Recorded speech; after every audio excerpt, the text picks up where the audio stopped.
odd way to start a conversation. Yeah? Well, I thought it'd be a great little icebreaker. Aren't you horny after your long flight? I didn't fly, I drove. From Connecticut? From Los Angeles. We moved to Beverly Hills about 6 months ago. How come? For a lot of different reasons. For one thing, I got tired of standing knee-deep in the snow scraping the ice off of my windshield with a credit card. And there are a lot of people out here with a lot of money that don't know what to do with it. So you tell them. I'm what they call a business manager.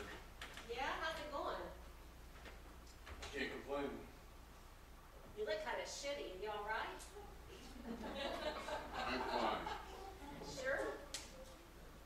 When did you start dressing like an Indian? You look like a refugee from the Sunset Strip. I've gone back to school. Why? Berkeley. Why? You mean what do I want to be when I grow up? Well, you gotta admit it's pretty damn odd to become a schoolgirl at your age. Listen, you think it's easy being the only one in class with clear skin? Why'd you do it? It was a dinner party that made me decide. Gary's boss invited us to dinner, and I was freaked. Why? Well, I'd spent so much time with kids that I wasn't sure that I was capable of carrying on an intelligent conversation with anyone over the age of 5. So I went, and I was seated right next to the boss. Well, I surprised myself. He talked, and I talked. You know, just like a real conversation. Everything was cool, until I noticed him looking at me in a weird way, and that's when I looked down and saw that the whole time we've been talking, I've been cutting up his meat for him. I knew that it was time for me to get out of the house. But why school? Well, I felt restless and undirected, and I thought school might give me some answers. What kind of answers? Like where it's really at. Jesus. What's the matter? That expression. Okay. To find out who the hell I am. You don't get answers like that from a classroom. Well, I'm not in the classroom all the time. The protests and demonstrations are a learning experience in themselves. Protest against what? The war, of course. Haven't you heard about it? It's been in all the papers. Look, demonstrations are not going to stop the war. You got a better idea? Look, I didn't come here to discuss politics. Okay, so far you've turned down sex and politics. You want to try religion? I think I'll try equilibrium. George, why are you so uptight? There's another expression. Uptight? It's not even a word. George, what's bugging you? Bugging me? You want to know what's bugging me? The blacks are burning down the cities. There's a Harvard professor that's telling my kids that the only way to happiness is to become doped up zombies. And I have a boy with hair so long that from behind he looks exactly like Yolanda Carlo. That's right, honey. Let it all hang out. They'd stop letting it all hang out. And especially my daughter. I'm surprised she hasn't been arrested for indecent exposure. That's a sign of age, George. What is? Being worried about the declining morality of the young. Besides, there's nothing you can do about it. Well, we can start by setting a few examples. What do you want to do, George? Bring back public flogging? Look, it might not be a bad idea.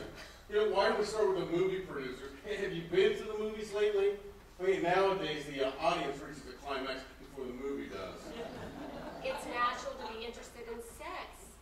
You can't kid the body, George. You can at least be firm with it. As I recall, when you were younger, you weren't such a monk about that sort of thing. Look, our relationship was not built on a one-night stand. No, it was built on 15 one-night stands. No, it was not. It was different. We shared things. We talked about things. I mean, I helped you deliver your daughter. Remember? Remember. I consider it our finest hour. How is she? Very healthy, very noisy, and very spoiled. You don't feel guilty leaving her at home while you're off at school? Well, Harry's home a lot. The insurance business isn't going too well lately. How does Harry feel about all this? When I told him I wanted to go back to school to find some identity, he said, "You want identity? Build a bridge." invent penicillin, but get off my back. I always did think Harry had a good head on his shoulders. George, that was supposed to be the bad story about Harry. Well, how's Helen? She's fine. Just fine. Tell me a story about her that shows how really rotten she can be. Well, that's not like you. I know, I just feel like we need something to bring us closer together. I thought maybe a rotten story about Helen would make you appreciate me more. Okay. I had just signed a very rich, very proper client, very old money. Well, we had been invited over to his house to become acquainted with he and his wife. Well, we made it through cocktails all right. It was a bit awkward, but we made it. Well, when it came time to leave, instead of walking out the front door, I walked into the hall closet. Now, that's not too bad. I think I really could have gotten away with that. But my mistake was I stayed there. You stayed in the closet? Well, I didn't think they saw me go in. So I stayed in there for about a minute before I realized the gravity of the situation. When I walked out, they were all staring at me.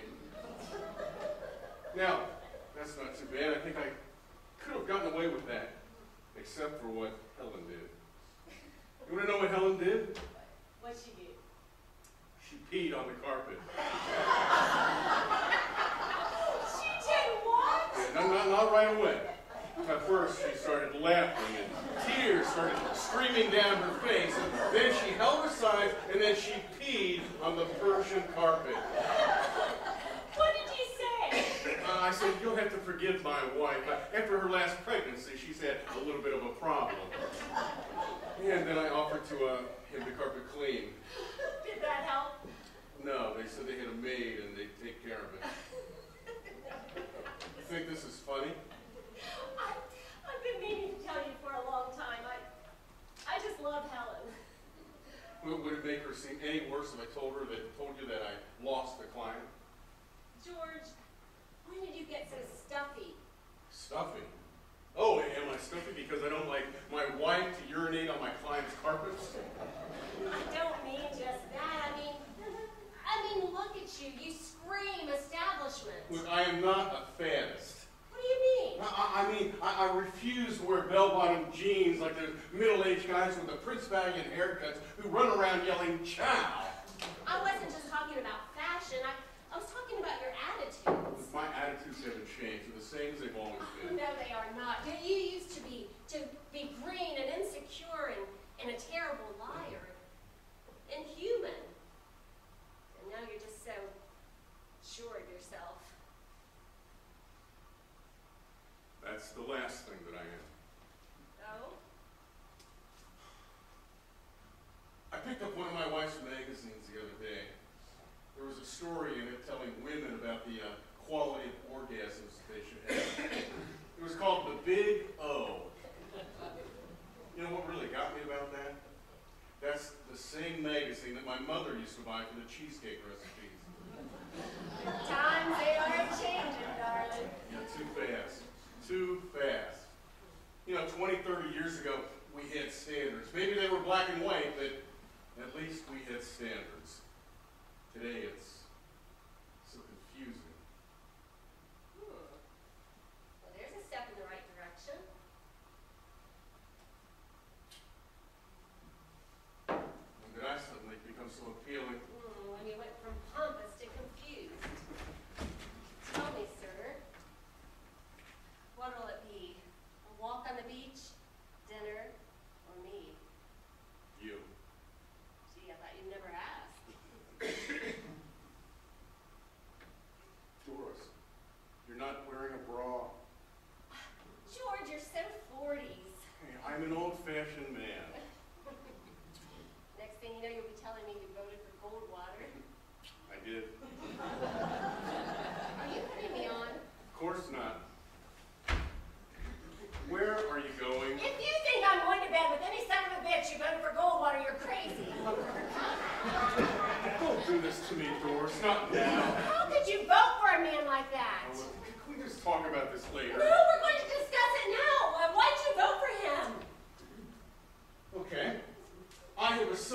to become a rock musician. What kind of reason is that? It's the best reason that I could come up with in my condition. Well, you're going to have to do better than that. Okay. He said he was going to stop the war. By destroying that whole country. Look, he never said that. That's the problem with you people. You never listen. It's a civil war. We shouldn't be there in the first place. Look, just forget it, okay? Being stuffy and old-fashioned is one thing, but being a fascist is another. Look, I am not a fascist. You're advocating mass murder. Look, just drop it, okay? Drop it. You used to believe in all the same things I did. Now you stand for everything I'm against. Well, maybe you stand for the wrong things. When did you change? Why did you change? Because Michael was killed.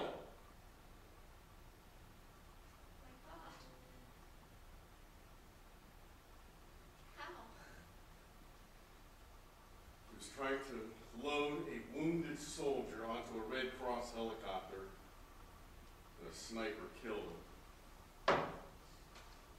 When?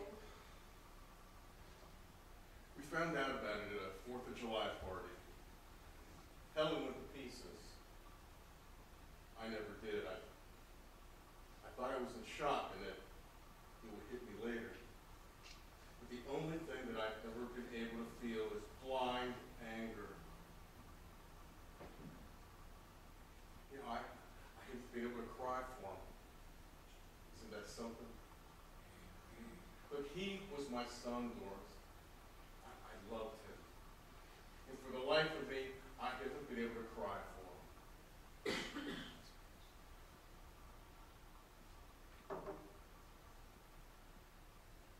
I'm sorry, Doris. About everything.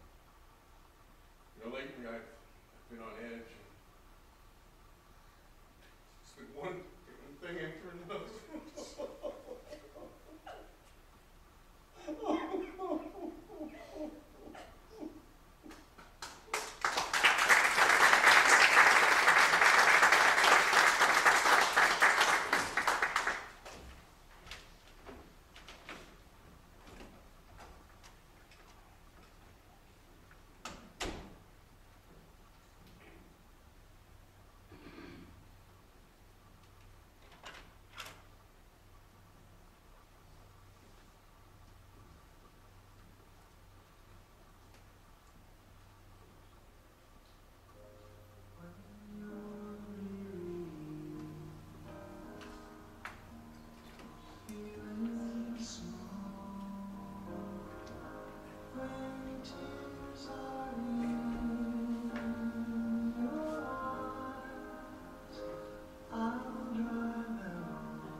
20 years, isn't it? You know, honey, if you add up all the times that we've made love, we are still on our honeymoon. Did I tell you I'm a grandmother? No, but you pick a weird time to announce it. But I do have to say that you are the youngest looking grandmother that I have ever had a peak experience with.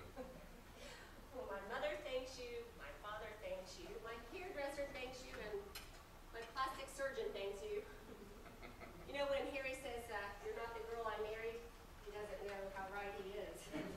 Harry didn't like your old nose? Harry thinks this is my old nose. He couldn't tell. Oh, no, a new dress, I can understand, but a whole nose? Pathetic, isn't it? Well, to be honest with you, Doris, you know, I really can't tell a whole lot of difference either. Well, I don't care. It's different from this side. Makes me feel more attractive. Why do you feel you needed validation of your attractiveness? Well, a woman gets to feeling a little insecure when she gets to be 44. 45. See what I mean? Anyway, that's this year's bad story about Harry. You got one about Helen? Sure. There was a loud party going on next door, and Helen couldn't sleep. And then she had to get up before 6 in the morning, so she didn't want to take any sleeping pills. But she took pills and put one in either ear. Now, overnight they melted. Well, in the morning, as the doctor's plucking them out of her ears, he says, you know, these things can be taken orally. She just laughed. She didn't care. You know, if that's the most story you can tell about your wife, then you must be a very happy man. Well, I've discovered that I have the potential for happiness.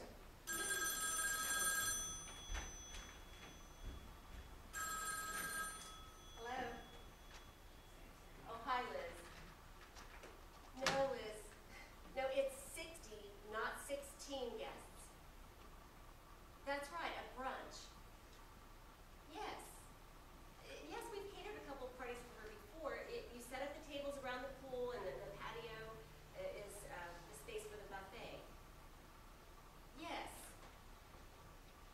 Okay, no problem. Liz, did Harry call? Okay, you can reach me at this number.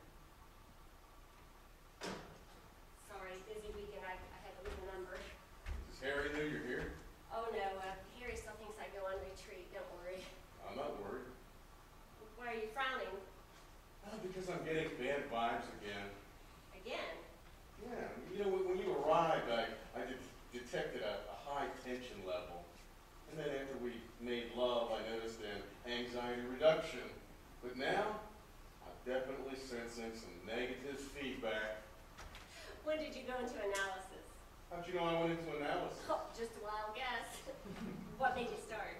Well, my value system changed. You know, one day I took a look at my $150,000 house, the 3-car garage, the swimming pool, the gardens, and I just thought, man, do I want this whole status trip? So I decided to find out who I am and what I really wanted. Oh, and you went from analysis to Esalen to Gestalt to transactional to encounter groups to Nirvana. Hey, listen, just because some people are trying to expand their emotional horizons, it doesn't make the experience any less valid. I learned a lot. Oh, I've noticed. Well, for one thing, you learned to talk as if you're reasoning with someone about to jump off a high ledge. Well, you know, in order to compensate for my former emotionalism, I tend to overcompensate and I lose spontaneity. But I'm working on it. Oh, I'm glad to hear it. And what else have you learned? I learned that behind these 4 walls is a very warm, caring, loving human being. I could have told you that 20 years ago. Well, how's Helen reacting to all this voyage of self-discovery? Yeah, you know, at first she started to overreact. Oh, in what way? Well, she threw a grapefruit at me at the A&P. Hey, it's normal, you know, that we're going to work through our interpersonal conflicts, but hey, it's cool now. She's into pottery. Oh, what do you do for a living? We don't need much, Doris. But Anything we do need, I can provide with some simple, honest labor. Like what? I play cocktail piano in a singles lounge in the valley.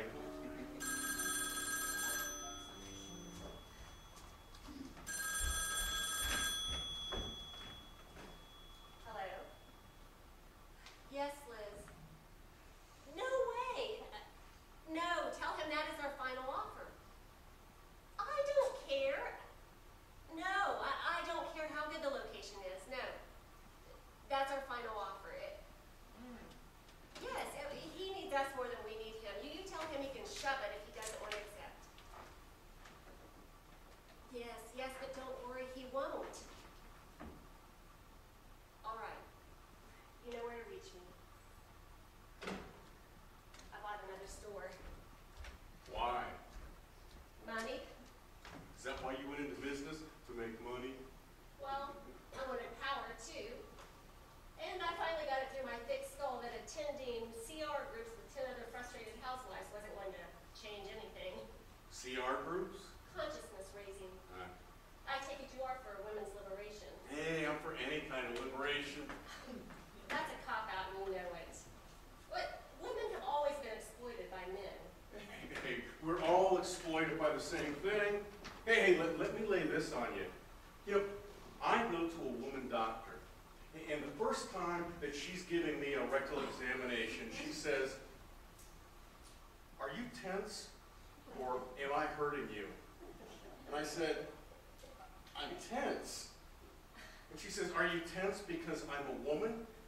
I said, "No, man, I get tense whenever anybody does that to me." See what I mean? I don't know about that, but I do know that the only time a woman is taken seriously in this country is when she has the money to back up her mouth. Hey, I think it's great to have a hobby. A hobby? We grossed over $500,000 the first year. Hey, if you know what you're doing, makes you happy, I think that's great. I'm just not into the whole money thing, Do you ever get the feeling like we're drifting apart? No. I feel like we've never been closer. I don't know. I just feel like our lives are sort of out of sync. Well, we all reach our potential in different ways. As long as what you're doing, makes you happy, that's the main thing. I'm working on it, And have you got everything that you want? with one minor exception. Somewhere along the way, I seem to have lost my husband. Lost them? Well, I don't know if I've lost him or misplaced him. He left 4 days ago, and I haven't heard from him since. Well, how does that make you feel? George, would you stop talking to me as if you're leading a human potential group? It really pisses me off. That's cool. What's cool? Well, just the fact that you're transferring your aggression from your husband to me, as long as you know that's what you're doing. George, you're really beginning to get on my nerves. That's cool too. Oh, Jesus. No, I mean, at least it's honest. Total honesty is the key to everything. Oh, yeah? And are you being totally honest with Helen? I'm trying. And have you told her about us? No. But man, I really think that I could. I really think that she's mature enough to be able to handle it now. George, you're full of shit. I can buy that. Well, if you're being totally honest. Oh, believe me, I mean totally honest. But what about that, I don't know if I lost him or I misplaced him. I mean, what kind of crap is that, huh? You have a point. So, how do you feel? George, you're doing it again. I know I am. Just tell me, how does that make you feel? Well, I think... No, don't tell me what you think. Tell me how you feel. Like I've been kicked in the stomach. Okay, good. What else? Angry and hurt, betrayed, and yes, a little guilty. And do you want to know something? I resent the fact that he's making me feel guilty. Okay, why do you feel resentment? Well, I didn't marry Harry because he had a good head for business. Turns out that I just happened to discover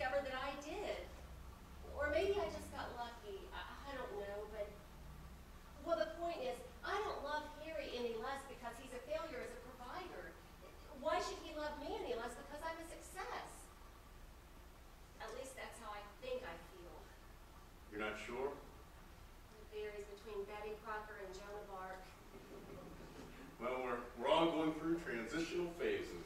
Yes, but well, what do I do about now? Well, have you told him that you love him? Love him? Why does he think I've been hanging around there for the last 27 years? Well, hey, his masculinity, might be threatened. It just, he needs some validation of his worth as a man. Well, how do I do that? I mean, that's some trick. Total honesty, Doris. Look, would it be so hard for you to tell him that you know how he feels? Well, right now it is, yes. So you want him back? I don't know. Ask me tomorrow and I might have a different answer. Why? Because tomorrow I won't have you. Look, I'm always with you in spirit. Yeah, thanks a lot. It's kind of hard to put your cold feet on somebody's spirit, isn't it? Especially when they're 400 miles away. Doris, is that a proposal? Why, you interested? Are you? I always thought we'd make a nice couple. You didn't answer the question. Well, I was the one who proposed. Don't worry, I was only 3/4 serious. Well, when you're completely serious, why don't you come back and ask me again, huh? I bet you say that to all the girls. Nah. Thanks. Look, stop being so insecure. About what? Look, you're as feminine now as you have ever been. Gloria Steinem's going to hate me for this, but I sure am glad you said that. Guess I'm not as emancipated as I thought. Hey, none of us are. You hungry? Yeah. Then you're in luck. Because tonight your dinner is being catered by the chicest, most expensive French delicatessen in San Francisco. How do we swing that? Well, the owner has a thing for you. It's in the trunk of my car. Okay? You need some help? Yes, you can set the table and light the candles. And when I come back, make me laugh. I'll try. It's okay if you can't make me laugh. Just hold my hand.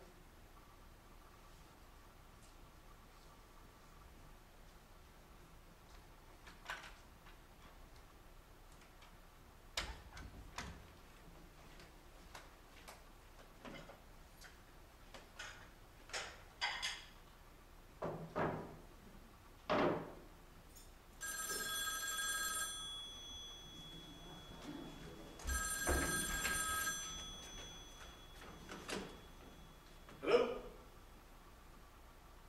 No, she's not. Who's calling? Harry. Hang on just a minute.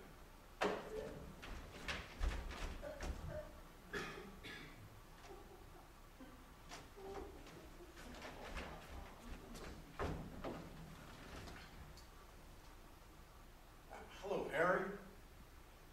Hey, look, we're two decent, honest human beings, and I'd like to be totally honest with you.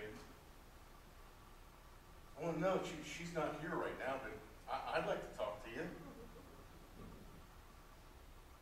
No.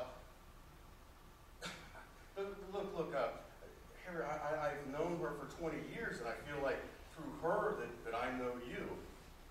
Look, anyway, I know that you two have been having some difficulties lately. Yeah. I'm a very close friend of Doris's. I've been, meeting her the same night, every year for the last 20 years. The retreat.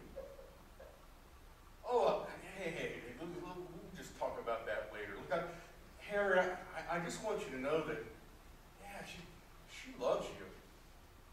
Yeah, she really does love you. I just know. Well, Harry, hey, maybe if I tell you the story that she told me this morning, you'll understand it a little bit better. Okay, well, look, man, she was supposed to be the den mother for your 10-year-old in her Indian guide group, and she got hung up at the store, and she was like 2 hours late in getting home. Well, when she walked into the living room, You know what she saw? She saw a middle-aged, overweight, balding man with a feather on his head sitting cross-legged on the floor, telling an engaged group of little girls what it's like to be in a Japanese prisoner of war camp in World War II. Yeah. Harry? Are you still there? Yeah, well, look, you know, after she saw that, she went out to her car, and she sat down there, and she just thanked God for being married to a guy like you. Yeah, hey, sometimes, you know, married people, they get in this, you know, straitjacket of emotions, and they just can't tell each other, you know, how they feel about each other. Yeah. Hey, I've known Doris, you know, for 20 years now, and I gotta admit, it's been one of the closest, most intimate, fascinating relationships that I have ever had.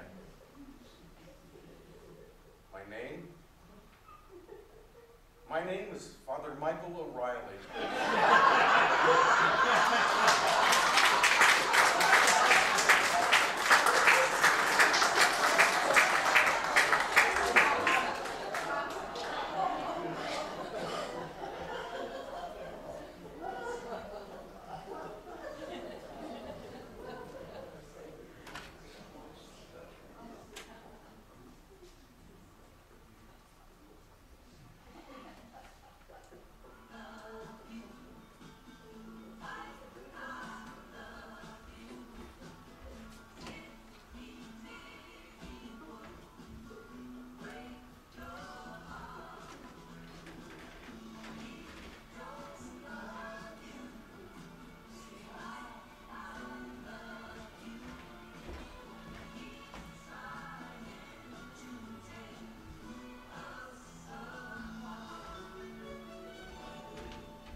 so good. So do you.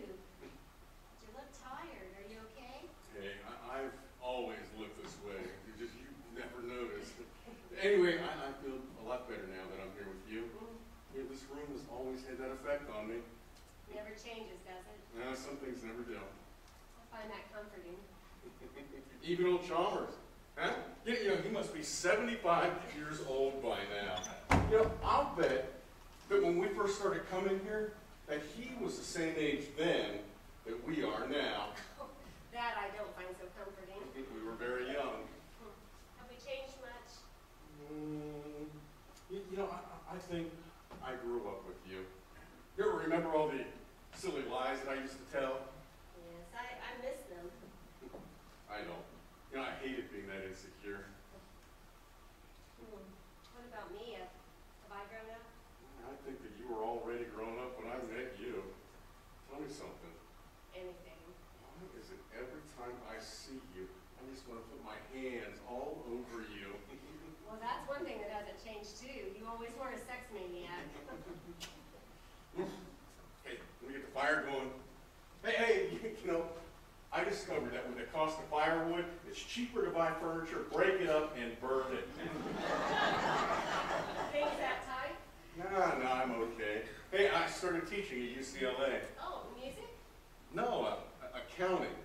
I figured with the way things are changing, figures are the only thing that never lie.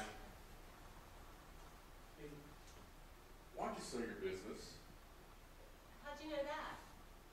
Well, I'll talk about that later. What made you do it? Well, I was bought out by a chain. It was, it was the right offer at the right time. Aren't you going to miss the action?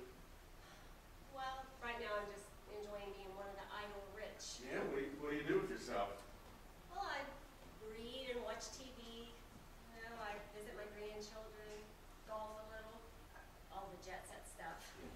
Now, I thought you just loved being in business.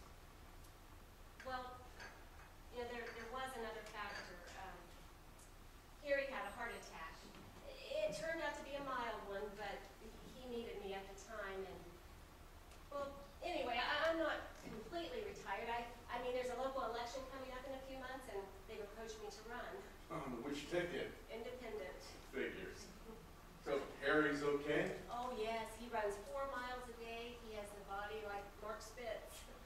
Unfortunately, still has a face like Ernest Borgnine. Do you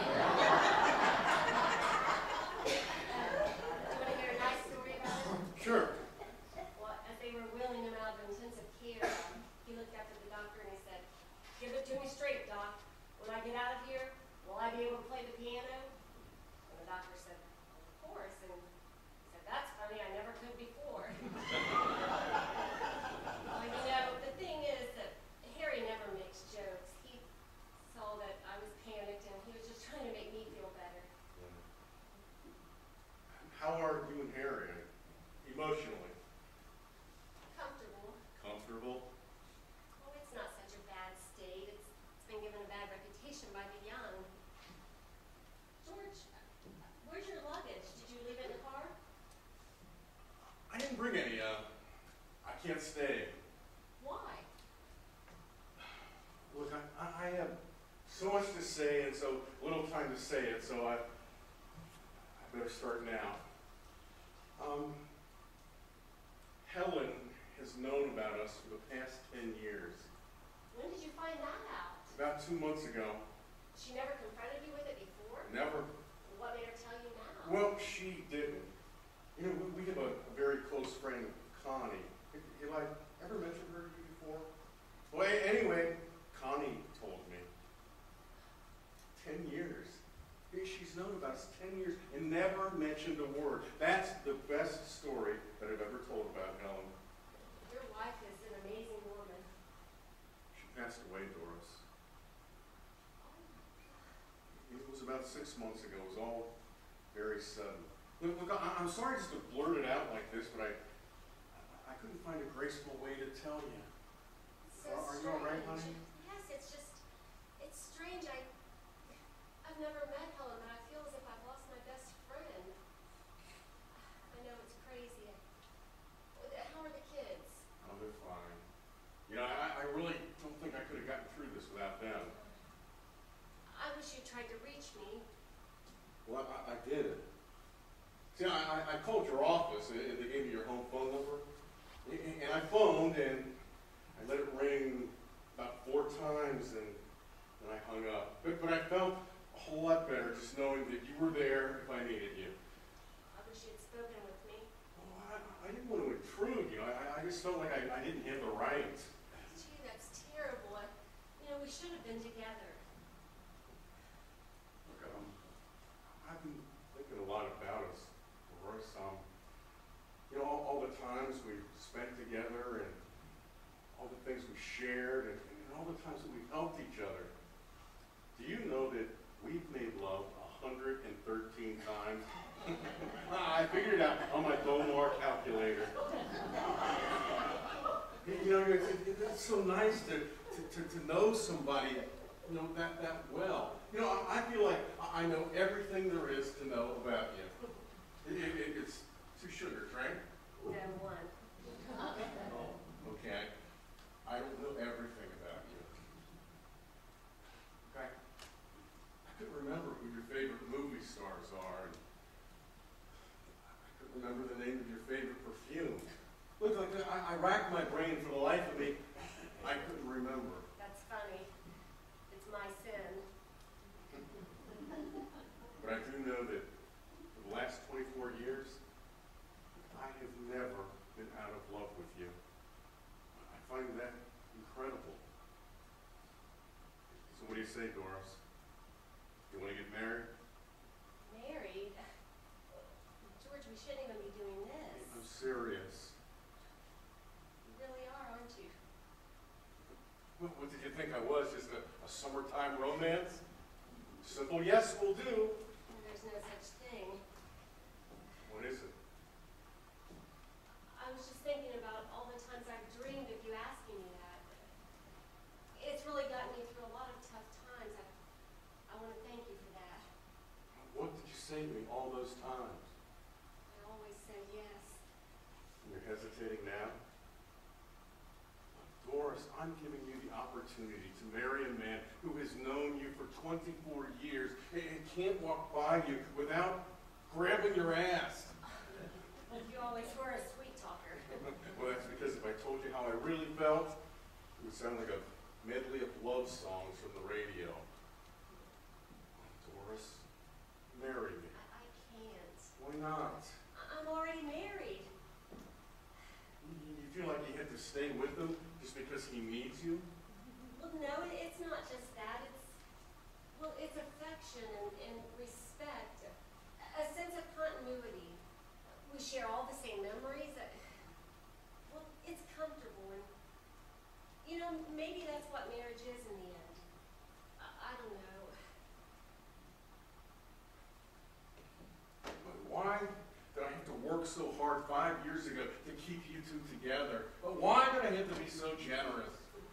Because you felt about Helen then the same way I feel about Harry now. And if I had have left Harry and come to you, you would have been stuck with me permanently, and that would have terrified you. You could almost see right through me, couldn't you? That's okay. I always loved what I saw. Don't you now? You can still have me. Once a year. Same time, same place. Doris, I need a wife. I'm not the kind of guy that can live alone.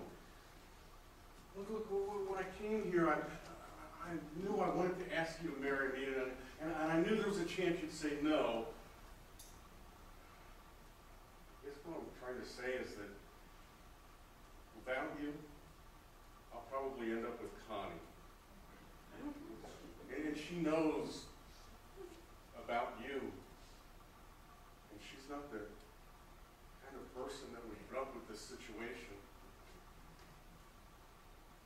But Doris, I guess what I'm saying is that we may never see each other again. I'm trembling. George, the thought of never seeing you again just terrifies me. For God's sake,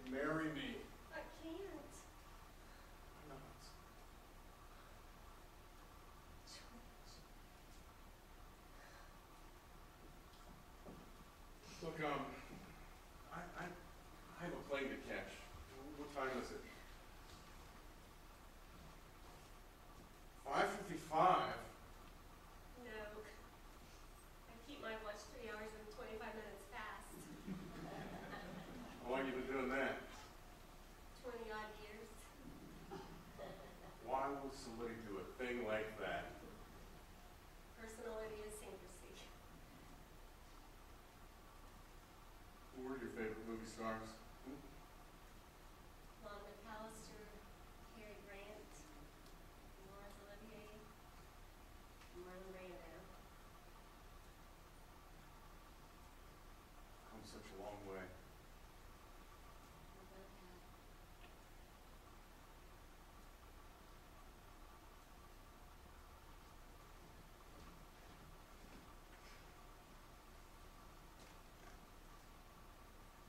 Always keep your watch 3 hours and 25 minutes fast, huh? Can't believe this is happening to us.